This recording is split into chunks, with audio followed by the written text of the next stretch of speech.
আজকে হ্যাশট্যাগ আমরা সকলের বিষয়টা একদম অদ্ভুত। তো সেটা হচ্ছে যে মশা, মাছি, আরশোলা এইসব আমরা তো মেরে থাকি। এবার সেই ক্ষেত্রে আমাদের মনে কি কোনো অপরাধ বোধ বা কিছু আমাদের মনে কি কিছু আসে, কিছু চাঞ্চল্য বা কিছু চিন্তাভাবনা আসে, নাকি আমরা এমনিই মেরেই খালাস হই? তো এরকম একটা বিষয় আজকে।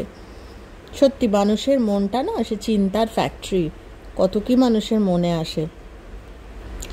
তো জানি না কার কি মনে আসে, আমার কিন্তু মনে আসে। কেন বলছি, আমার বাড়িতে না, যখন আমি কলকাতায় থাকতাম, কোনো ঠাকুরের কৃপা আরশোলার মশা ছিল, মাছি বা আরশোলা এসবের ঠাকুরের কৃপায় কোনোদিন ফেস করিনি।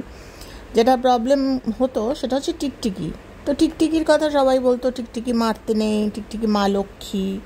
ছোটো থেকে সেই সংস্কারেই বড় হয়েছি। কিন্তু টিকটিকির খুবই উপদ্রব ছিল। তো বলতো পোকামাকড় খেয়ে ফেলে, ওটা ভালো, ওটা টিকটিকিকে কখনো মারবে না। তো এরকম টিকটিকির খুবই উপদ্রব ছিল, বলে বোঝাতে পারবো না। টিকটিকির পটি সারা বাড়িতে। তো যাই হোক, বম্বেতে আসার পর প্রচুর পুরনো শহর। তো আমরা জানি ময়লাপত্র, মানে ট্রেন লাইনে, যারা ট্রেনে করে ট্রাভেল করেছো তারা জানো এখানে। তো এখানে আরশোলার উপদ্রব মারাত্মক। আমি জানি না সকলের কিনা।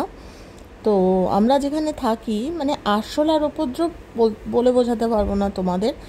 আর আরশোলার চেহারাটা না, যে আরশোলার চেহারা মানে আমরা দেখেছি, বড় বড় তেলাপোকা যাকে বলে, সেই আরশোলা এখানে নয়। এখানে একেবারে কুচো কুচো আরশোলা।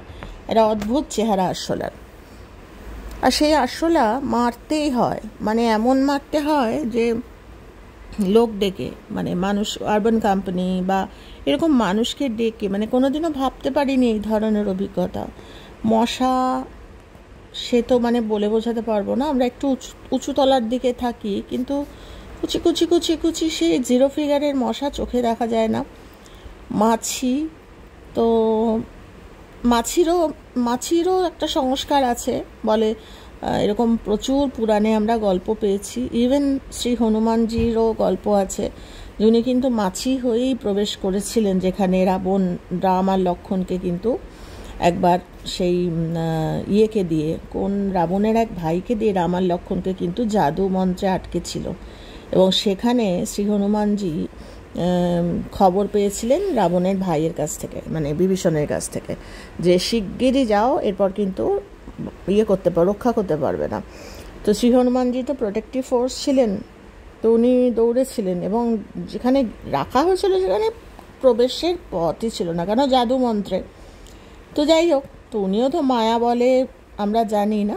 এগুলো নিয়ে একদিন আলোচনা করবোই, মায়া কি বা জাদু, যতটুকু আমার স্টাডি, আমি ইচ্ছা আছে তোমাদের সাথে একদিন শেয়ার করবো। তো যাই হোক, শ্রী হনুমানজি কিন্তু মাছির চেহারায় প্রবেশ করেছিলেন। তো এটা তো একটা গল্প, এরকম প্রচুর গল্প। তাই আমরা মাছিও মারি না, মানে সব কিছুরই পিছনে একটা কারণ থাকে না, এও তাই, মানে সংস্কারটাই এরকম হয়ে গেছে। মাছি মারি না, টিকটিকি মারি না, কিন্তু যেটা মারি সেটা হচ্ছে আরশোলা, মশা।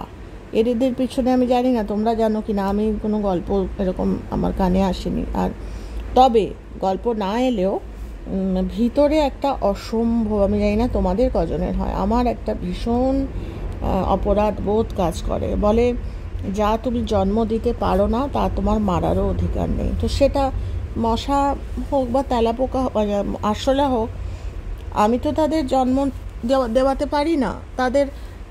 আমি কি করে তাদের মারবো? এটা আমার মনে হয়, মাঝে মাঝে কয়েকজনকে বলেছে, আর আমাকে হেসে আমাকে নিয়ে খুব হাসাহাসি, পাগল তোর মাথাতে সব আসে, সব। যাই হোক,